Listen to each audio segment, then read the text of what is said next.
I was learned about this in late 2016, and then during that time I was facing confusion about making some decisions. So then I was referred to clinical psychologist, and I got diagnosed with Asperger's syndrome. I was 21 years old during then, and I was pursuing my engineering at that time. It was a major setback because for more than 20 years I was having this expectation and target for myself with keeping in mind that I was neurotypical. But then it had to be reset. Initially, I started exploring new fields and of my interest, and also my family they reached out to our academic admits and regarding the autism sensitization. Close family members and relatives enlightened me regarding lot of organizations that recruit individuals with autism. So I saw that I applied in these organizations and there was an openings at SAP. So I was it went with the hiring process. Then hiring process we had interviews with Archana, Senthil, and Rishabh. The interviews were very light and there was no stress because of this work from home situation.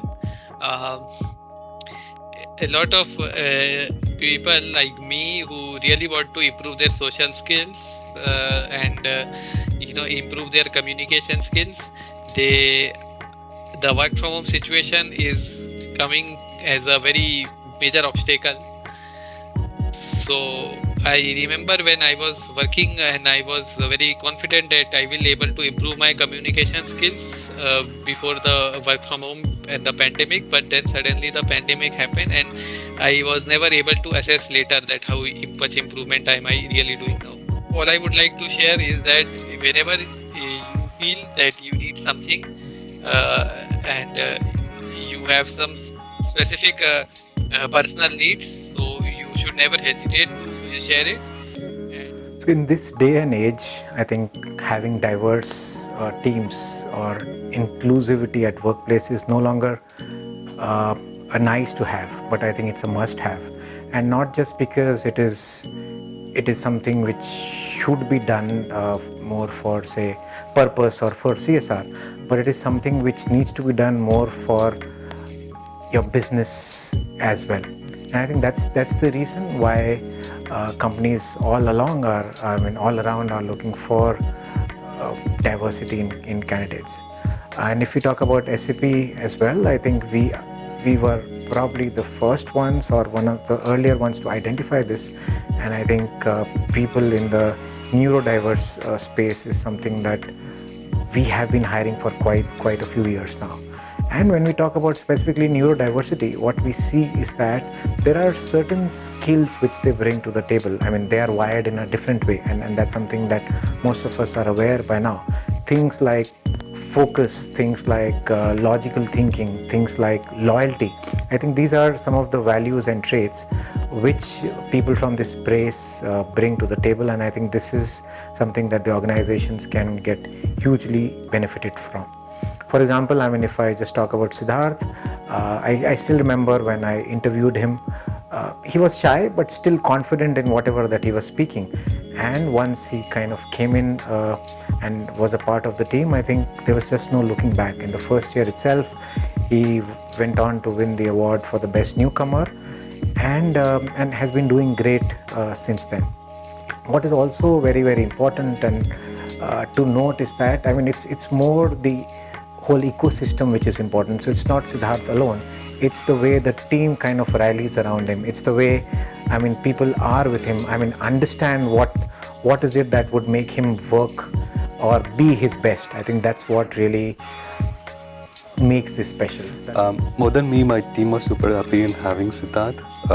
Earlier, he was treated as a kid, post that he was just one among us. Trust me, we didn't have a special attention explicitly from my side as well. He has been looking into the topics and questioning fundamentals and always finding places where he can prototype his ideas. I would say it has been a wonderful journey so far. It seems there is a slight hesitation across teams in the context of mentoring effort and also the productivity of such individuals. Keeping that aside, personally, I would say these kind of inclusivity would change the dynamics of the team on a positive note. It had happened to me, to my team, and for sure it will happen to you as well. The reason why we would want diversity in the team, especially with respect to neurodiversity, is for two reasons. One reason is to foster an innovative culture within the team, to ensure that not all of us are looking in the same direction when it comes to resolving a problem statement, but to look at diverse perspectives of a problem. It also helps us bring unique talents to the table and different perspectives and out-of-the-box thinking. The second reason is that all of us are a little more sensitive towards each other's needs as a team, and that helps us leverage existing talent within the team and maximize our productivity in the best possible way. I have been working with Siddharth for more than 2.5 years, and the journey is so far really amazing. We have curated his work in such a way that it falls in his interest, and then obviously we have experienced that the output is 100%, more than 100% I say. And while coming to common myths what people have, right, people say that individuals with autism are a bit arrogant or violent, but that's not the case. In fact, they are really open and they take the feedback and then they improvise. There is a lot more to be done in this space. Definitely bringing in a lot of awareness on the neurodiverse topic is very important. And also, if more companies support the vision of the neurodiverse workplace, will be amazing. And a person with autism might hit development and societal milestone in a different order than their peers, but they will accomplish these small achievements in their own way. Remember, the world needs all kind of minds.